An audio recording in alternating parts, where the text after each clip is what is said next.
Lecture આપણે હવે content start કરીએ. છેલ્લે આપણે બોહરનો પરમાણ્વીય નમૂનો એની વાતમાં આપણે અટકેલા. એમાં બોહરના મત મુજબ પરમાણ્વીય નમૂનો એમાં હાઇડ્રોજન પરમાણુનો ખાસ અને હાઇડ્રોજન જેવા અન્ય એટલે કે હાઇડ્રોજનમાં જેટલા ઇલેક્ટ્રોન હોય એના માટેનો.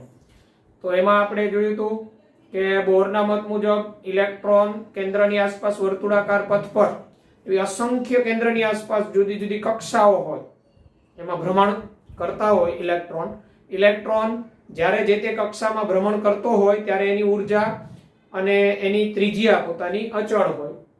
ત્યારે ઉર્જા બદલાય તો એક કક્ષામાંથી બીજી કક્ષામાં ઇલેક્ટ્રોન સંક્રમણ થાય. બરાબર, એટલે કે કઈ ઇલેક્ટ્રોન પર કઈ પ્રકાશ પડે અથવા કોઈ બહારથી વિકિરણ આપત કરવામાં આવે તો ઇલેક્ટ્રોન એક કક્ષામાંથી બીજી કક્ષામાં જાય તો ત્યારે એની ઉર્જા બદલાય. પાછો એ ઊંચા સ્તરમાંથી નીચા સ્તરમાં આવે તો મૂળભૂત જે એની ઉર્જા હોય એ જ રહે. એટલે કહેવાનો મતલબ ઇલેક્ટ્રોનને પોતાની ઉર્જા હોય પણ જે તે કક્ષામાં હોય ને ત્યારે આમ જોઈએ તો એને પોતાની ઉર્જા ન કહેવાય પણ જે તે એને ક્વોન્ટાઇઝ્ડ એનર્જી કહેવાય. ક્વોન્ટાઇઝ્ડ એનર્જી એવું એટલે કે એ જે તે પથ ઉપર હોય ને ત્યાં એની ઉર્જા નિશ્ચિત હોય પણ પથ બદલે ને તો એની ઉર્જા બદલાય પણ પાછી જે તે પથ ઉપર એટલે n બરાબર 1 માં હોય તો ઉર્જા અચળ હોય, પાછો n બરાબર 2 માં હોય ત્યાં પણ એની ઉર્જા અચળ હોય પણ n બરાબર 1 માં જેટલી હોય એટલી n બરાબર 2 માં ન એટલે સરખી ન હોય બે. એટલે નીચા સ્તરમાંથી ઊંચા સ્તરમાં જાય ત્યારે વધે, ઊંચા સ્તરમાંથી નીચા સ્તરમાં આવે ત્યારે સાપેક્ષે ઘટે. અનંત અંતરે ઇલેક્ટ્રોનની ઉર્જા શૂન્ય સ્વીકારવામાં આવી છે. અને માન્ય કક્ષામાં આપણે ઉર્જાના સૂત્ર જોયેલા. જે તે માન્ય કક્ષામાં ઇલેક્ટ્રોનની ઉર્જા શોધવાના સૂત્ર એ આપણે જોયેલા. En બરાબર -RH Z2/n2 જૂલ પ્રતિ પરમાણુ. પછી આપણે એને ઇલેક્ટ્રોવોલ્ટમાં કીધું, કિલો જૂલ પ્રતિ મોલમાં પણ કીધું કઈ રીતે કહી જવું. એટલે આ જે તે કક્ષામાં ઉર્જા એટલે આપણે એમ કે પહેલી કક્ષામાં ઇલેક્ટ્રોન છે એની ઉર્જા શું હોય તો આપણે પેલા સૂત્રમાં n બરાબર 1 લઈ લેવાનો. હાઇડ્રોજન માટે કહીએ તો Z બરાબર 1. હાઇડ્રોજન જેવા અન્ય પરમાણુ અન્ય આયનો હોય Li2+, Be3+, તો એના માટે Z બદલાય અને પછી જે એની કક્ષા આપી હોય કારણ કે પરમાણુ ક્રમાંક તો હાઇડ્રોજનનો જ 1 છે, બાકીનાનો તો અલગ હોવાનો. એટલે પરમાણુ ક્રમાંક જે તેનો ધ્યાનમાં રાખવાનો જે આપેલો હોય. ઓકે, એટલે માન્ય કક્ષામાં ઇલેક્ટ્રોનની ઉર્જા શું હોય એની વાત કરેલી. બરાબર. પછી એમાં આપણે નોંધી લઈશું પ્રથમ ઉત્તેજિત અવસ્થા કઈ કહેવાય. પ્રથમ ઉત્તેજિત અવસ્થા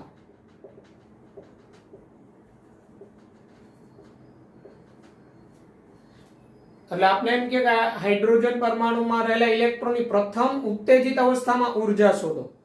તો પ્રથમ ઉત્તેજિત અવસ્થા એટલે શું તો આ કેન્દ્ર આ n બરાબર 1, n બરાબર 2, n બરાબર 3 અને k l m n એ પણ નામ આપેલા છે. બરાબર, કક્ષાને. તો પ્રથમ ઉત્તેજિત અવસ્થા એટલે શું આ હાઇડ્રોજન પરમાણુનો ઇલેક્ટ્રોન n બરાબર 1 માં હોય ને n બરાબર 1 તો n બરાબર 1 એની ભૂમિ અવસ્થા કહેવાય. બરાબર, H પરમાણુ ના ઇલેક્ટ્રોન માટે એટલે એક ઇલેક્ટ્રોન હોવાનો એ કોઈ પણ n બરાબર 1 કક્ષામાં જ હોવાનો. તો n બરાબર 1 માં રહેલ ઇલેક્ટ્રોન એટલે n બરાબર 1 એની ભૂમિ અવસ્થા કહેવાય, ગ્રાઉન્ડ સ્ટેટ કહેવાય, ભૂમિ અવસ્થા. બરાબર. હવે તમને એમ કે પ્રથમ ઉત્તેજિત અવસ્થા, તો પ્રથમ ઉત્તેજિત અવસ્થા એટલે ઇલેક્ટ્રોન કેમાં રહેલો હોય તો પ્રથમ ઉત્તેજિત અવસ્થા એટલે n બરાબર 2.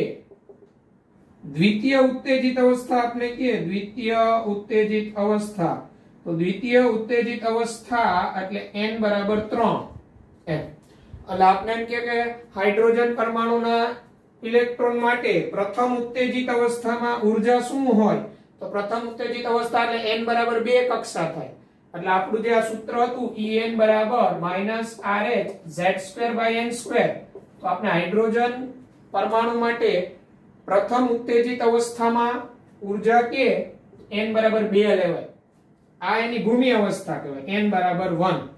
બરાબર, આ n બરાબર 1 છે એ કોઈ પણ તત્વના ઇલેક્ટ્રોન માટેની ભૂમિ અવસ્થા જ કહેવાય. હાઇડ્રોજન પરમાણુ માટેનો બોરનો નમૂનો, તો હાઇડ્રોજન પરમાણુમાં તો એક ઇલેક્ટ્રોન હોવાનો, n બરાબર 1 માં જવાનો, તો આ એની ભૂમિ અવસ્થા કહેવાય. અને અહીંથી એની પ્રથમ ઉત્તેજિત અવસ્થા, એટલે 1 માંથી 2 માં ગયો, 2 એની પ્રથમ ઉત્તેજિત અવસ્થા કહેવાય, first excited state. Second excited state તો n બરાબર 3 કહેવાય. બરાબર, આ રીતના. પછી એમ કે તૃતીય ઉત્તેજિત અવસ્થા, તો તૃતીય ઉત્તેજિત અવસ્થા એટલે n બરાબર 4. આ રીતના. ઓકે, એટલે ઉત્તેજિત અવસ્થામાં ઉર્જા કે ઇલેક્ટ્રોનની જે તેની, તો એ મુજબ તમારે લેવાનું. આ જરા એ સાઈડમાં નોંધી લેવું, સ્ક્રીનશોટ લઈ લેવાનો. ઉત્તેજિત અવસ્થામાં આપને ઉર્જા કે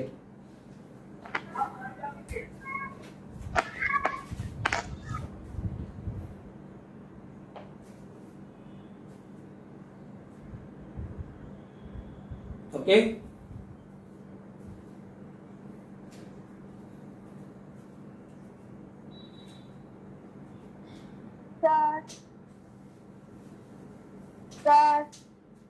હા બોલો.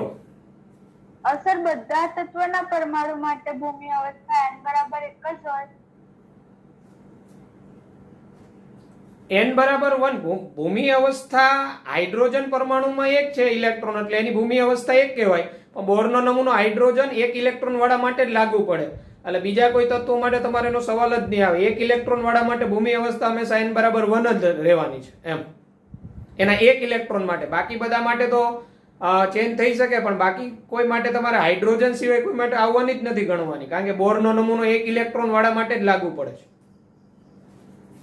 એટલે અન્ય માટે તમારે કોઈ ક્વેશ્ચન જરૂર નથી. એવો એક ક્વેશ્ચન આવે તો એ ક્વેશ્ચન ની અંદર કેટલામો ઇલેક્ટ્રોન એની ભૂમિ અવસ્થા એ પ્રશ્ન ઉદ્ભવે, એટલે એના માટે ઇલેક્ટ્રોનની રચના જોઈએ, જે આપણે ચેપ્ટરમાં એન્ડમાં આવશે, ઇલેક્ટ્રોનની રચના.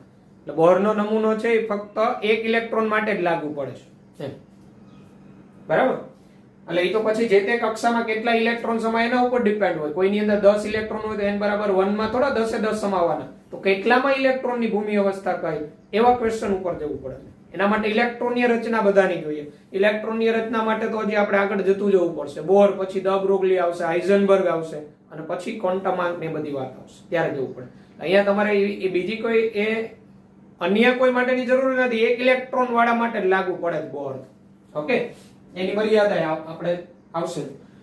તો હવે બોરના પરમાણ્વીય નમૂનામાં આગળ વધીએ તો સેકન્ડ કે બોરે આપને કીધેલું હતું કે ઇલેક્ટ્રોન એક કક્ષામાંથી બીજી કક્ષામાં સંક્રમણ કરે ત્યારે એની ઉર્જા બદલાય. તો એની જે ઉર્જા બદલાય એ ઉર્જાનો તફાવત, બરાબર.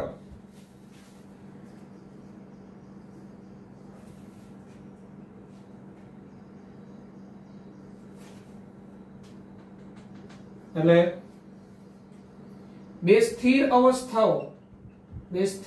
અવસ્થાઓ વચ્ચે ઉર્જાનો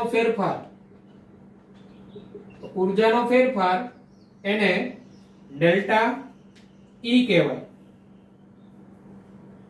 ડેલ્ટા ઈ બરાબર EF EI થાય. F એટલે ફાઇનલ સ્ટેટ અને I એટલે ઇનિશિયલ. F એટલે ફાઇનલ, અંતિમ અવસ્થા, અને I એટલે શરૂઆત. ખાસ કરીને આપણે F છે ને, F એ જે મૂલ્ય હોય, જે વધુ મૂલ્ય હોય એને F તરીકે લેવાનું, ઓછું મૂલ્ય હોય એને I તરીકે લેવાનું. આપણે જો ને સૂત્ર મળી શકે EF EI. તો આપણે માન્ય કક્ષામાં ઉર્જાનું સૂત્ર આવ્યું હતું -RH Z2/n2 જૂલ પ્રતિ પરમાણુ, બરાબર. EF EI, તો આના માટે RH2 Z2/nF2. EI માટે -RH Z2/ni2. EF માટે હું મૂકી શકું ને, ડેલ્ટા E બરાબર EF એટલે -RH Z2/nF2. ઓકે, પછી આના માટે -RH z² by ni². Okay, હવે જો આમાંથી -rh અને z² છે એ કોમન નીકળી જાય એટલે -rh બરાબર z² બાય nf² છે. અહીંયા -rh z² આપણે સામાન્ય કાઢીએ તો અહીંયા શું આવશે 1/nf².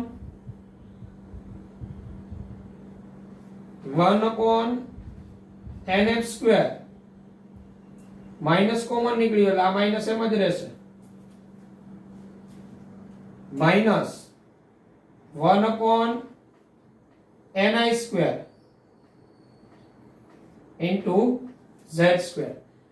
હવે જો હું અહીંથી નેગેટિવ સિમ્બોલ બદલાવું ને, અહીંથી નેગેટિવ સિમ્બોલ આને હું ઉલટાવી શકું એટલે આવું થઈ જાય ડેલ્ટા E બરાબર RH 1/ni²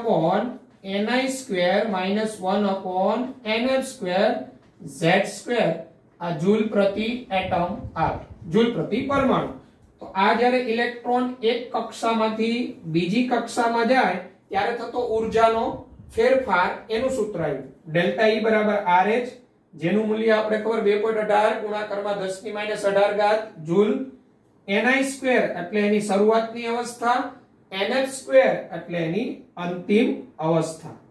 બરાબર, એટલે અહીંયા એમ કે એક માંથી બે માં ઇલેક્ટ્રોન જાય છે તો ત્યારે તમારો ડેલ્ટા E છે એ પ્લસ આવશે, અને એમ કે બે માંથી એક માં ઇલેક્ટ્રોન આવે છે તો ત્યારે તમારો ડેલ્ટા E એમાં નેગેટિવ થાય કારણ કે એટલી ઊર્જાનો ઘટાડો થયો. એટલે નીચા સ્તરમાંથી, નીચા ઊર્જા સ્તરમાંથી અથવા નીચા અવસ્થામાંથી, નીચી અવસ્થામાંથી ઊંચી અવસ્થામાં જાય ઇલેક્ટ્રોન, ઊંચી સ્થિર અવસ્થામાં, તો ત્યારે ડેલ્ટા E છે ને એ પોઝિટિવ આવશે, અને ઊંચી સ્થિર અવસ્થામાંથી ઇલેક્ટ્રોન નીચી સ્થિર અવસ્થામાં આવે, ઊંચી અવસ્થામાંથી નીચી અવસ્થામાં, ત્યારે ડેલ્ટા E છે ને એ નેગેટિવ આવે. નેગેટિવ એવું સૂચવે કે એટલો ઊર્જાનો ઘટાડો થયો. અને તમારે આ સૂત્રમાં આપણે કન્ફ્યુઝન ન થાય, પ્લસ માઇનસ લેવાનું, એટલા માટે તમારે શું રાખવાનું, ni એટલે નાનું મૂલ્ય લેવાનું અને nf એટલે મોટું મૂલ્ય. તમને એમ કે ઇલેક્ટ્રોન એક માંથી બીજી કક્ષામાં જાય બીજીમાં, તો તમારો ni બરાબર 1, nf બરાબર 2. ઓકે, તો હવે તમને ખબર છે કે નીચા અવસ્થામાંથી ઊંચી અવસ્થામાં ગયો તો ત્યાં તમારો ડેલ્ટા E જે આવે એ પોઝિટિવ જ રહેશે. પરંતુ હવે એમ કે ઇલેક્ટ્રોન બીજી સ્થિર અવસ્થામાંથી પ્રથમ કક્ષામાં સંક્રમણ કરે છે, પ્રથમમાં, તો ઊંચી અવસ્થામાંથી નીચી અવસ્થામાં આવ્યો તો પણ ni તમે 1 જ રાખો, nf 2 રાખો, પણ ઊંચી અવસ્થામાંથી નીચી અવસ્થામાં આવે એટલે ડેલ્ટા E એ તમારું નેગેટિવ વેલ્યુ આવશે. એટલે એક માંથી બે માં ઇલેક્ટ્રોન જાય કે બે માંથી એક માં ઇલેક્ટ્રોન આવે, ઊર્જાનો ફેરફાર તો સરખો જ હોય, પણ ખાસ ધ્યાન રાખવાનું સિમ્બોલ ક્યારે નેગેટિવ ને ક્યારે પોઝિટિવ. કારણ કે એમસીક્યુ ની અંદર બંને ઓપ્શન આપેલા હોય, પોઝિટિવ એ આપેલો હોય, નેગેટિવ એ આપેલો હોય, એ આપણે કન્ફ્યુઝન ન થાય એટલા માટે મેં અહીંયા તમને કહું છું કે એક કક્ષામાંથી બીજી કક્ષામાં ઇલેક્ટ્રોનનું સંક્રમણ હોય ત્યારે એના એટલે તમારી નીચી ઊર્જા અવસ્થા લેવાની, બરાબર, નીચી કક્ષા, એને બદલે ઊંચી કક્ષા. હવે 1 માંથી 2 માં જાય તોય ni1 nf2 જ લેવાનો, ડેલ્ટા E ત્યારે પોઝિટિવ, પણ 2 માંથી 1 માં આવે ત્યારે ni1 જ લેવો, nf2 લેવો, પણ ત્યારે ડેલ્ટા E નેગેટિવ. આ ખાસ આપણે ધ્યાન રાખીશું. એટલે આ ઊર્જાનો તફાવત. હવે જો આપણે એક કક્ષામાંથી બીજી કક્ષામાં ઇલેક્ટ્રોન સંક્રમણ કરે તો ત્યારે એની આવૃત્તિ શું હોય, બરાબર, એ જે સંક્રમણ થયું તો એ દરમિયાન કેટલી આવૃત્તિ હોય તો એ પણ આપણે મળી શકે. જો આ સૂત્રમાં શું આવ્યું, ડેલ્ટા E બરાબર RH 1/ni² -1/nf² z² joule પ્રતિ એટમ. આવૃત્તિ શું હોય તો આપણે બધાને ખબર છે આ ડેલ્ટા E એટલે એક પ્રકારનો ઊર્જાનો તફાવત જ છે, તો ઊર્જા જ છે એક પ્રકારનો, તો ડેલ્ટા E બરાબર h ન્યુ થાય, તો ન્યુ બરાબર શું થાય, ડેલ્ટા E બાય h થાય. આવૃત્તિને કરતા બનાવો તો અહીંયા તમે જોઈ શકો કે ડેલ્ટા ઈ છે, આ ડેલ્ટા ઈ એની જગ્યાએ જો હું મ્યુ ઇન્ટુ h મૂકી શકું. Delta E is equal to sorry h new તો છે નહીં, તો એ ડેલ્ટા ઈ ની જગ્યાએ હું h ન્યુ મૂકું તો મ્યુ ને કરતા બનાવું તો rh ના છેદમાં h પ્લાન્ક અચળાંક 1 upon ni square minus 1 upon nf square z square બરાબર. RH અને h ના મૂલ્ય તમે મૂકી દો બરાબર. આ રીડબર્ગ અચળાંક આનું મૂલ્ય અને પ્લાન્ક અચળાંકનો ગુણોત્તર, તો તમારે આવૃત્તિનું સૂત્ર થઈ જાય બરાબર. એટલે આ તમારું આવૃત્તિ મેળવવી હોય તો એનું સૂત્ર છે. RH છે, RH એનું મૂલ્ય 6.626 ગુણાકારમાં 10 ની -34 જૂલ ઇન્ટુ સેકન્ડ સોરી છે પ્લાન્ક અચળાંક. RH નું મૂલ્ય 2.18 ગુણ્યા 10 ની -18 જૂલ. H 6.624 ગુણાકારમાં 10 ની -34 જૂલ ઇન્ટુ સેકન્ડ બરાબર. આનું સાદુરૂપ આપી દો તમે તો 10 ની -34 ઉપર જાય એટલે 10 ની +34 અને ઉપર 10 ની -18 છે 2 અને ઉપર 10 ની 16 ઘાત થઈ જશે મ્યુ બરાબર. અને અહીંયા 10 ની 16 ઘાત આ 1 upon સેકન્ડ એટલે આ સેકન્ડ ઇન્વર્સ થઈ જાય અને આનું સાદુરૂપ આપશો તો 0.315 જેવું આવશે અને 0.315 એક પોઈન્ટ ખસી જાવ એટલે 3.15 ગુણાકારમાં 10 ની 15 ઘાત. આ RH upon h એટલે આટલું અચળ મૂલ્ય આવે અને અહીંયા આ 1 upon ni square minus 1 upon nf square z square. તો આ આવૃત્તિનું સૂત્ર થઈ જાય. એટલે જ્યારે ઇલેક્ટ્રોન એક કક્ષામાંથી બીજી કક્ષામાં જાય ત્યારે ઉત્સર્જિત આવૃત્તિ કેટલી હોય ની ફ્રીક્વન્સી એ મળી શકે. ni 1 માંથી 2 માં જાય તો ni બરાબર 1 nf બરાબર 2 2 માંથી 1 માં આવે બરાબર. એટલે 1 માંથી 2 માં જાય ત્યારે એટલી આવૃત્તિ પોતાને મળે અને 2 માંથી 1 માં આવે ત્યારે એટલી આવૃત્તિ ઉત્સર્જિત થાય. એટલે મ્યુ બરાબર 3.15 ગુણાકારમાં 10 ની 15 ઘાત 1 upon ni square minus 1 upon nf square z square. એકમ આવે એનો સેકન્ડ ઇન્વર્સ આવૃત્તિ.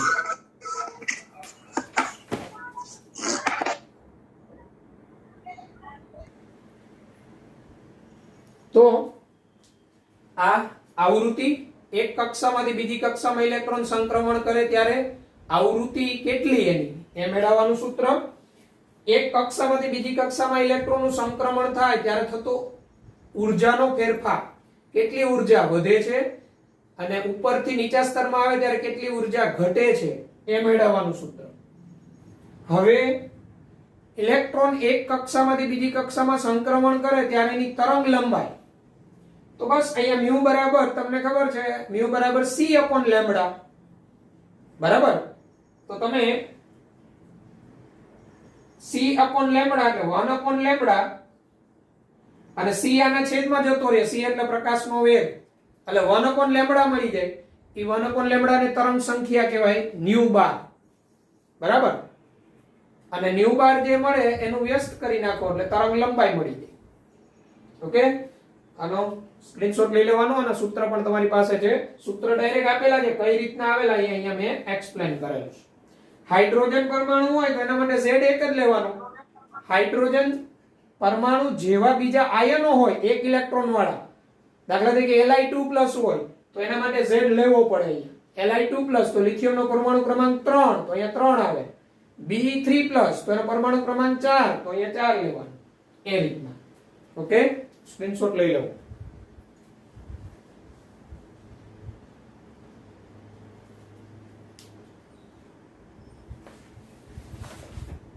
ઓકે,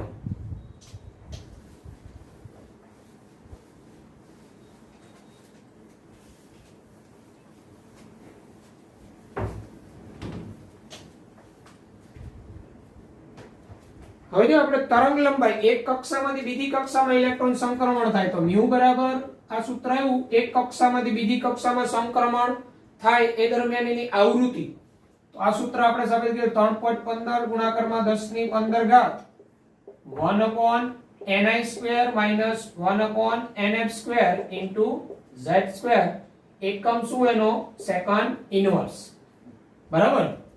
જ્યાં ni બરાબર આપણે શરૂઆતની અવસ્થા કઈ ઇનિશિયલ,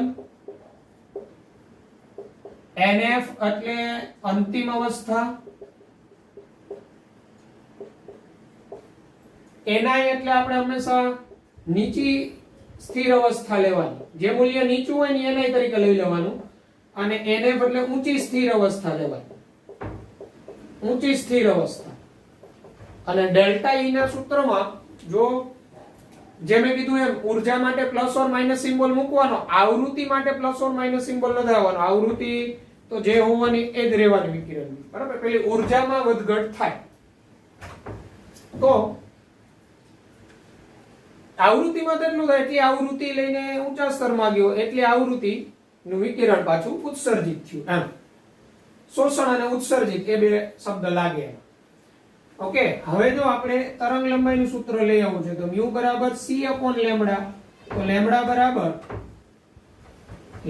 બરાબર c upon μ થાય. તો બે ઓપ્શન તમારી પાસે, કાં તો આવૃત્તિ અહીંથી મેળવી લ્યો અને μ બરાબર c upon લેમ્બડામાં c upon μ કરી દો, c upon μ. આ રીતે તમે તરંગ લંબાઈ મેળવી શકો. એક કક્ષામાંથી બીજી કક્ષામાં ઇલેક્ટ્રોનનું સંક્રમણ એ દરમિયાન લેમ્બડા તરંગ લંબાઈ μ બરાબર c upon લેમ્બડા, તો લેમ્બડા બરાબર c upon μ. તો આ રીતે μ મેળવી લ્યો, કિંમત મૂકો તો લેમ્બડા મળી જાય. અથવા એક કોમન સૂત્ર જ બનાવવું હોય તો હું અહીંયા μ બરાબર આ સમીકરણમાં μ બરાબર c upon લેમ્બડા મૂકતા, બરાબર. એટલે ઉપરોક્ત μ ના સૂત્રમાં c upon લેમ્બડા લેતા, અહીંયા હું c upon લેમ્બડા લઉં તો એવું થાય ને, c upon lambda is equal to 3.15 into 10 raised to 15 1 upon ni² minus 1 upon nf² into z². Hydrogen જેવા પરમાણુ માટે તમે હાઇડ્રોજન પરમાણુ માટે z ન લખો તો ચાલે, કારણ કે હાઇડ્રોજન માટે z એક જ છે અને કોઈને એક સાથે ગુણાકાર કરો તો એ મૂલ્ય એટલું જ આવવાનું, 1 નો વર્ગ છે એ એક જ રહેવાનો. એટલે હાઇડ્રોજન પરમાણુ માટે હોય તો z લખીએ ન તો ચાલે, પણ હાઇડ્રોજન જેવા અન્ય આયનો હોય તો એનો પરમાણુ ક્રમાંક જે કંઈ હોય એ આપણે અહીંયા લેવો પડે. તો હવે c છે અને અહીંયા હું છેદમાં લઈ આવું, બરાબર. એટલે આ થઈ જાય 1 upon લેમ્બડા 3.15 ગુણાકારમાં 10 ની 15, પ્રકાશનો વેગ 3 ગુણ્યા 10 ની 8 ઘાત મીટર ઇન્ટુ સેકન્ડ ઇન્વર્સ હોય, બરાબર. 1 upon ni² minus 1 upon nf² into z². અને અહીંયા આવૃત્તિનો એકમ શું હતો? Second inverse. તો સેકન્ડ ઇન્વર્સ જશે તો 1 upon લેમ્બડા નો એકમ શું આવશે? Metre inverse. જો 10 ની 15 ઘાત આ 10 ની 8 ઘાત, 10 ની 8 ઉપર જાય તો -8 થાય, તો -8 પ્લસ 15 તો કેટલી વધશે? +7, ઉપર +7 વધશે. 3.15 ભાગ્યા 3 એટલે આ મૂલ્ય તમારું 1 કરતા વધુ આવશે, 1.09 સમથિંગ આવશે. તો જો 1 upon લેમ્બડા 3.15 ભાગ્યા 3 કરો છો કે 1.09677 જેવું આવતું હશે. 1.05 ઓન્લી 1.05 096 સર આવું આવતું હોય. અને 10 ની 7 ઘાત 10 ની 8 ઉપર આવે -8 અને 10 ની 15 10 ની 7 અને 1 upon ni² minus 1 upon nf² z² એકમ શું આવે એનો? Metre inverse. અને તમે સેન્ટીમીટર માં કન્વર્ટ કરી શકો. 1 મીટર બરાબર 100 સેન્ટીમીટર થાય. આ તમારું 1 upon લેમ્બડા આવ્યું ના, 1 upon લેમ્બડા ને તરંગ સંખ્યા કહેવાય. 1 upon lambda is equal to nu બાર થાય. તેથી nu બાર બરાબર આ સૂત્ર આવ્યું. 1.0967 into 10 raised to 7 1 upon ni square minus 1 upon nf square z square એકમ મીટર ઇન્વર્સ. આ જે આવ્યું એ તરંગ સંખ્યા ન્યુ બાર આવી. New bar is equal to 1 upon lambda. Lambda ને કરતા બનાવ્યું એટલે આ ન્યુ બાર જે આવે આનો જે વ્યસ્ત આવે ને લેમ્બડા એ તરંગ લંબાઈ મળી જાય. એટલે ઇલેક્ટ્રોન એક કક્ષામાંથી બીજી કક્ષામાં જાય એ દરમિયાન તરંગ સંખ્યા શું હોય તો new bar is equal to આ સૂત્રનો ઉપયોગ પણ મીટર ઇન્વર્સ એકમ છે. Metre inverse. ni એટલે શરૂઆતની અવસ્થા, nf એટલે અંતિમ અવસ્થા, ફાઇનલ સ્ટેપ. આ જે સૂત્ર છે આવૃત્તિનું છે. એક કક્ષામાંથી બીજી કક્ષામાં સંક્રમણ એ દરમિયાન ફ્રીક્વન્સી આવૃત્તિ.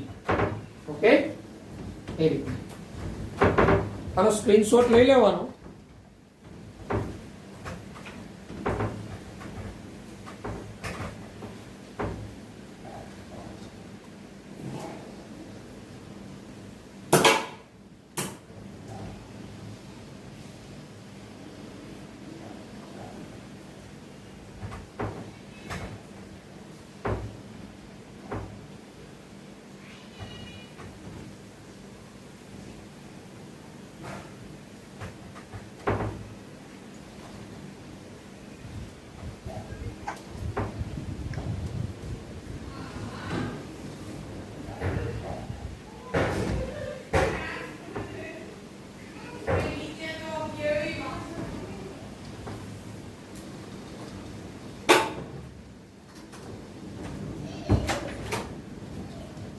ઓકે, સ્ક્રીનશોટ લઈ લીધો. હા હા સર. સર. હવે આ સૂત્ર દરેક આપણે યાદ રાખતા જશું. એક કક્ષામાંથી બીજી કક્ષામાં સંક્રમણ દરમિયાન આવૃત્તિ, તરંગ સંખ્યા, ડેલ્ટા ઈ એ બધા અને એકમ.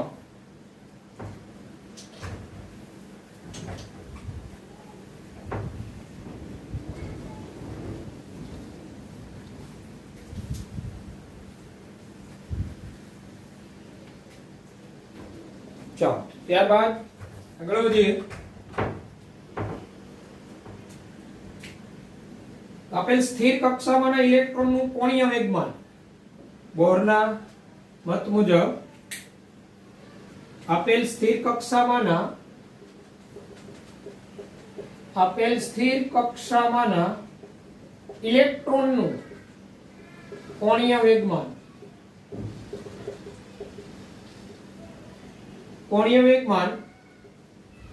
mvr is equal to nh upon 2 pi, જ્યાં n બરાબર 1 2 3 ઇલેક્ટ્રોન છે જે તે માન્ય કક્ષામાં ભ્રમણ કરતો હોય. અહીંયા ઇલેક્ટ્રોન આ એની કક્ષા n છે, અહીંથી એટલી એની ત્રિજ્યા r હોય અને ઇલેક્ટ્રોન જે છે એનું દળ m હોય. તો એનું કોણીય વેગમાન mvr nh 2 pi થાય. જો કોણીય વેગમાન એટલે તમારા ફિઝિક્સમાં આવશે એની જડત્વની ચાક માત્રા, moment of inertia i into omega નો ગુણાકાર એટલે કોણીય વેગમાન કહેવાય. ફિઝિક્સમાં તમારે આવશે detail i into omega. i એટલે એનો મોમેન્ટ ઓફ ઇનર્શિયા એટલે જડત્વની ચાક માત્રા. જડત્વની ચાક માત્રા એટલે અહીંયા બોહરે શું કીધું, ઇલેક્ટ્રોન કેન્દ્રની આસપાસ વર્તુળાકાર પથ પર ગતિ કરતું હોય એટલે તમે એક દોરી કોઈ હાથમાં લઈને આમ ફેરવો એ જે રાઉન્ડ છે એટલે એની ત્રિજ્યા ત્યાંથી જેટલી એ નિશ્ચિત રહેશે અને એનું જે ભ્રમણ થતું હશે એ જે તે પદાર્થના દળ પર આધાર રાખતું હશે. એટલે એનું જડત્વની ચાક માત્રા I બરાબર MER² જેટલી હોય. એનું દળ એટલે ઇલેક્ટ્રોન માટે વાત કરીએ તો ઇલેક્ટ્રોનની એની જડત્વની ચાક માત્રા ઇલેક્ટ્રોનનું દળ ગુણાકારમાંની ત્રિજ્યાના વર્ગ જેટલું હોય. બરાબર. એટલે જેમ ઇલેક્ટ્રોનની ત્રિજ્યા વધે એમ એની જડત્વની ચાક માત્રા વધે. જેમ ઇલેક્ટ્રોનનું દળ વધે જડત્વની ચાક માત્રા વધે I અને W એનો કોણીય વેગ કહેવાય ઓમેગા વાંચ્યા આને એનો કોણીય વેગ કહેવાય.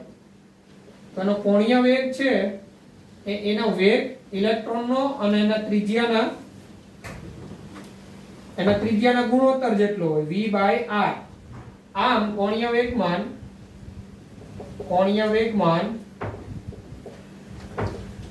is equal to I એટલે શું આવે m/r², અને પેલું v/r r જાય એટલે m/v/r. આ એનું કોણીય વેગમાન એ h/2π ના પૂર્ણ ગુણાંક જેટલું હોય, બરાબર. એટલે nh/2π જેટલું. એટલે કોણીય વેગમાન બરાબર nh/2π. n બરાબર કક્ષા જે તે.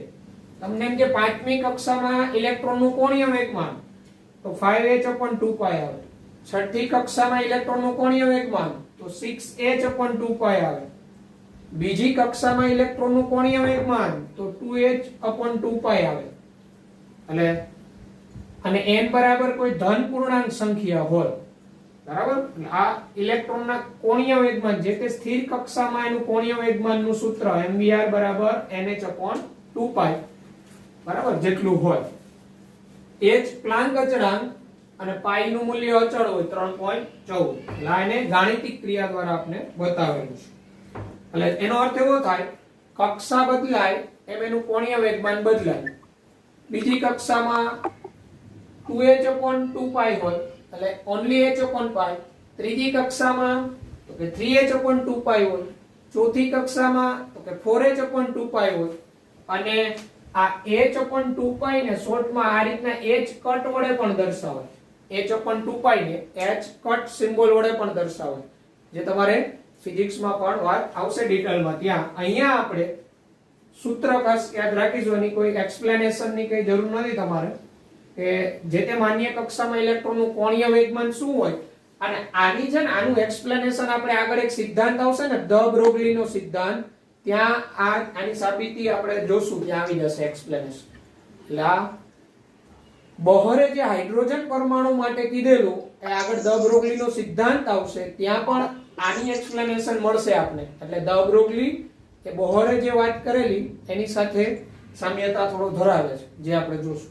એટલે અહીંયા આપણે કોણીય વેગમાનનું સૂત્ર અને આ સૂત્ર આધારિત MCQ કોમ્પિટિટિવમાં પૂછાયેલા છે. જેમ કે હાઇડ્રોજન પરમાણુમાં પાંચમી કક્ષામાં ઇલેક્ટ્રોનનું કોણીય વેગમાન શું હોય?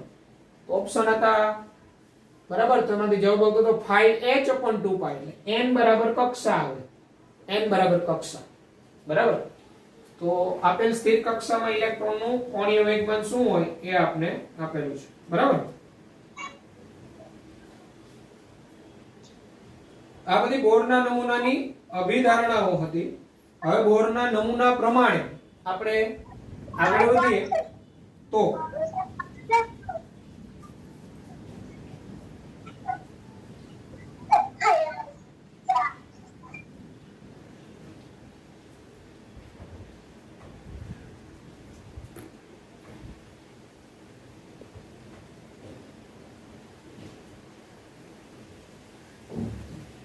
આ બોરના નમૂનાની બધી અભિધારણાઓ હતી. હવે જો બોરના નમૂના પ્રમાણે એકચ્યુઅલી શું થયું, તો હવે તમારી પાસે ટેક્સ્ટ બુક હોય તો 43 નંબરનું પેજ કાઢો, કારણ કે બોરના નમૂના પ્રમાણે હવે હાઇડ્રોજન પરમાણુનો પરમાણ્વીય નમૂનો કઈ રીતના હોય એ મુદ્દાઓ લગભગ આપને વાત કરી દીધી છે. હું અહીંથી સમજાવતો જાઉં છું, બરાબર. 43 નંબરનું પેજ ટેક્સ્ટ બુકમાં દરેક કાઢીને બેસે. હું અહીંથી રીડ કરીને સમજાવતો જાઉં છું મુદ્દા.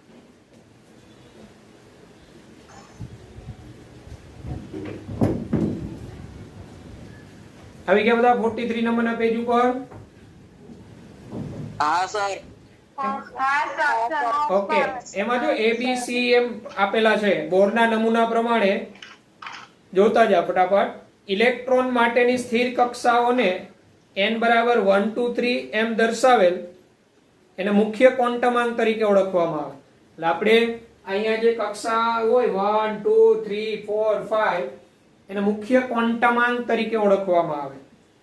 એટલે ઇલેક્ટ્રોનનું મેઇન સ્થળ પછી સ્થિર કક્ષાઓની ત્રિજ્યાઓ એટલે જે તે માન્ય કક્ષામાં ઇલેક્ટ્રોનની ત્રિજ્યા શું હોય એના માટેની વાત.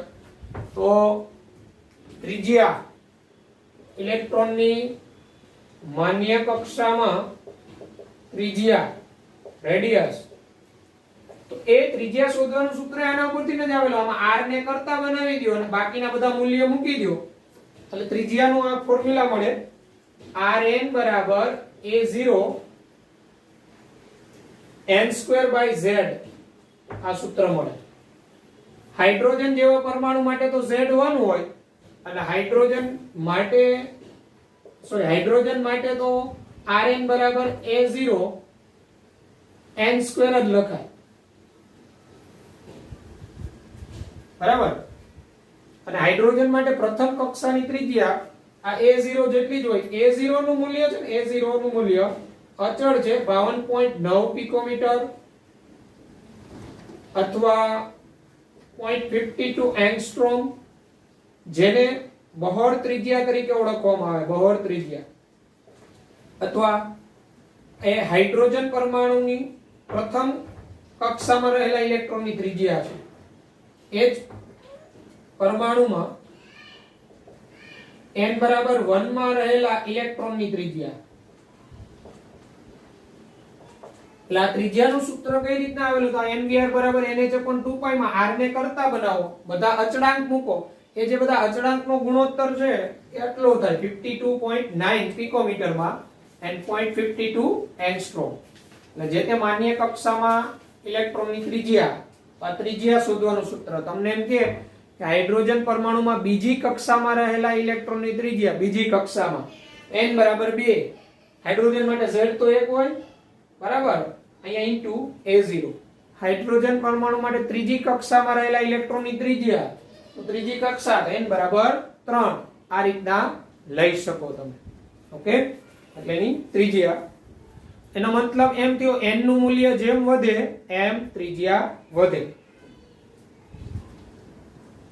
ઇલેક્ટ્રોન કેન્દ્રથી જેમ દૂર જાય ત્રિજ્યા વધવાની. પછી નંબર સી, ઇલેક્ટ્રોન સાથે સંકળાયેલ ખૂબ અગત્યનો ગુણધર્મ સ્થિર અવસ્થાની ઊર્જા નીચે પ્રમાણે દર્શાવી શકાય. જે આપણે વાત થઈ ગઈ, જે તે માન્ય કક્ષામાં ઇલેક્ટ્રોનની ઊર્જા -rh z²/n². હાઇડ્રોજન માટે શું લખાય? 1/n², કારણ કે z એક જ હોય. બરાબર. પછી પેજ ફરીને જોશો તો 44 નંબરના પેજ ઉપર ગ્રીન કલરના બોક્સમાં આપેલું છે ઋણ ઇલેક્ટ્રોનીય ઊર્જાનો અર્થ શું થાય. તો એ પણ મેં તમને એક્સપ્લેન કરી દીધું છે. ઋણ ઇલેક્ટ્રોનીય ઊર્જાનો મીનિંગ એવો થાય જે તે કક્ષામાં એની ઊર્જા ઓછી હોય અને અનંત અંતરે એની ઊર્જા શૂન્ય સ્વીકારવામાં આવેલી છે. એટલે એનો અર્થ એવો થાય ઇલેક્ટ્રોન જેમ કેન્દ્રથી દૂર જાય એમ એની ઊર્જા વધે અને જેમ કેન્દ્રની નજીક આવે એમ એની ઊર્જા ઘટે. ઓકે, એટલે આપણે મેઇન એ જ કન્સેપ્ટને ફોકસ કરીશું. બરાબર. પછી ડી મુદ્દામાં હાઇડ્રોજન પરમાણુમાં રહેલા એક ઇલેક્ટ્રોનની જેમ બોહરનો સિદ્ધાંત એક ઇલેક્ટ્રોન ધરાવતા આયનોને લાગુ પાડી શકાય. આપણે બોહરનો સિદ્ધાંત હાઇડ્રોજન પરમાણુ માટેનો છે, આવો એક ઇલેક્ટ્રોન ધરાવતા આયનો માટે લાગુ પડી શકાય. He+, Li2+, Be3+, He+ એમાંય એક ઇલેક્ટ્રોન હોય, Li2+ એમાંય એક ઇલેક્ટ્રોન હોય, Be3+ એમાંય ઇલેક્ટ્રોન હોય. બરાબર. અને આ બધા માટે આપણે ઊર્જાનું સૂત્ર હતું હાઇડ્રોજન પરમાણુનું જે હતું એ જ, ફક્ત એમાં એક z² લગાડી દેવાનો, z² લેવો પડે. હાઇડ્રોજન માટે તો z બરાબર 1 છે એટલે આપણે લખીએ નહીં તો ચાલે, પણ હાઇડ્રોજન જેવા આયનો એટલે હાઇડ્રોજનમાં એક ઇલેક્ટ્રોન, એવા એક ઇલેક્ટ્રોન ધરાવતા આયનો માટે ઊર્જાનું સૂત્ર જો આપ્યું તમને -2.18 ગુણાકારમાં 10⁻18 z²/n² જૂલ પ્રતિ એટમ. બરાબર. આવું જ હાઇડ્રોજન જેટલા ઇલેક્ટ્રોન ધરાવતા અન્ય આયનો માટે ત્રિજ્યાનું સૂત્ર, તો એમાં z લેવો પડે, જે અહીંયા આપણે લગાવ્યું છે. હાઇડ્રોજન માટે આ લેવાય, આ હાઇડ્રોજન જેટલા ઇલેક્ટ્રોન ધરાવતા આયનો માટે ત્રિજ્યા. બરાબર.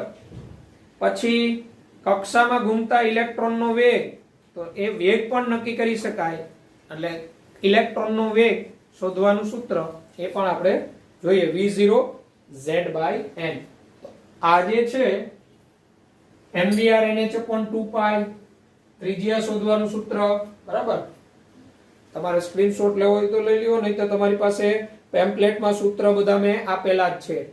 આ સૂત્ર આધારિત દાખલાઓ નીટમાં ઇમ્પોર્ટન્ટ છે.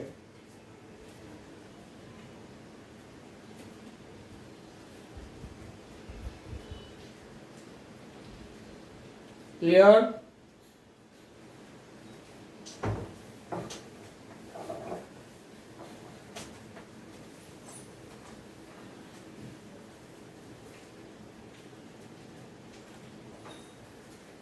પછી આગળ એમાં જુદી જુદી કક્ષામાં ગતિ કરતા ઇલેક્ટ્રોનના વેગ, જુદી જુદી કક્ષામાં ગતિ કરતા ઇલેક્ટ્રોનના વેગ એ પણ મેળવી શકાય. આપણે હમણાં સૂત્ર જોયું હતું mvr બરાબર nh/2π, ત્યાં v બરાબર ઇલેક્ટ્રોનનો વેગ હતો, તો ત્યાં v ને કરતા બનાવો તો ઇલેક્ટ્રોનના વેગનું એક સૂત્ર બને vn = v0 * z/n. આ જે સૂત્ર, બરાબર, અને વેગ જે આવે એ સેન્ટીમીટર પ્રતિ સેકન્ડમાં. આ v0 છે ને એ અચળ મૂલ્ય હોય.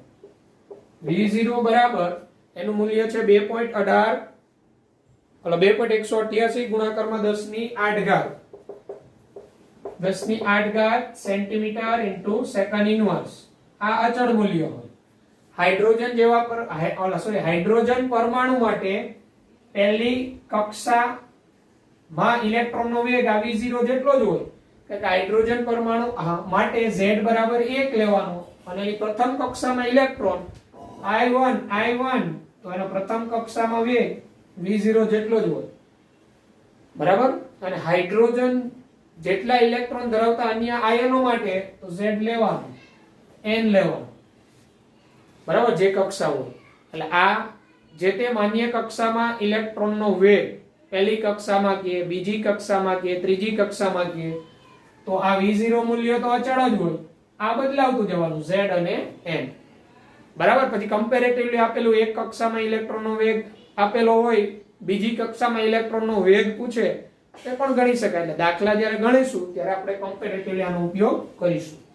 માન્ય કક્ષામાં ઇલેક્ટ્રોનનો વેગ, બરાબર. પછી હાઇડ્રોજન પરમાણુના રેખા વર્ણપટની સમજૂતી, તો એ રેખા વર્ણપટની સમજૂતી મેં આપી દીધેલી. જે આપણે લાયમન, બામર, પાસન, બ્રેકેટ, ફન આ શ્રેણી જોઈતી, એમાં ઇલેક્ટ્રોન એક કક્ષામાંથી બીજી કક્ષામાં આવે તો એમાં ઉર્જાનો ફેરફાર શું થાય, તો એ આ બધા સૂત્ર એના માટે લાગુ પડે, બરાબર. બામર શ્રેણીમાં, પાસન શ્રેણીમાં, બ્રેકેટમાં, ફંડમાં, બધામાં ઉર્જાનો ફેરફાર કેટલો એના માટે આ સૂત્ર. આવૃત્તિ શું 2 માંથી 1 માં સંક્રમણ થયું તો આવૃત્તિ કેટલી, તો એના માટે હમણાં આપણે આવૃત્તિનું સૂત્ર જોયું. પછી 4 માંથી 2 માં સંક્રમણ તો તરંગ લંબાઈ કેટલી, તો એના માટે પણ હમણાં આપણે સૂત્ર જોયું, બરાબર. તો આ રીતે લાયમન, બામર, પાસન, બ્રેકેટ, ફન આ બધી જે શ્રેણીઓ હતી એમાં એક કક્ષામાંથી બીજી કક્ષામાં ઇલેક્ટ્રોન આવે છે, આપણે જોઈએ છીએ. લાયમન શ્રેણી એટલે પહેલો વિસ્તાર, ઉપરના કોઈ પણ સ્તરમાંથી પ્રથમમાં આવે. તો ઉપરના કોઈ પણ સ્તરમાંથી પ્રથમમાં આવે એ દરમિયાન થતો ઉર્જા ફેરફાર, વિકિરણની આવૃત્તિ, તરંગ લંબાઈ કે તરંગ સંખ્યા ન્યુ બાર આપને પૂછે તો સૂત્ર તો આ બધા જ આવે.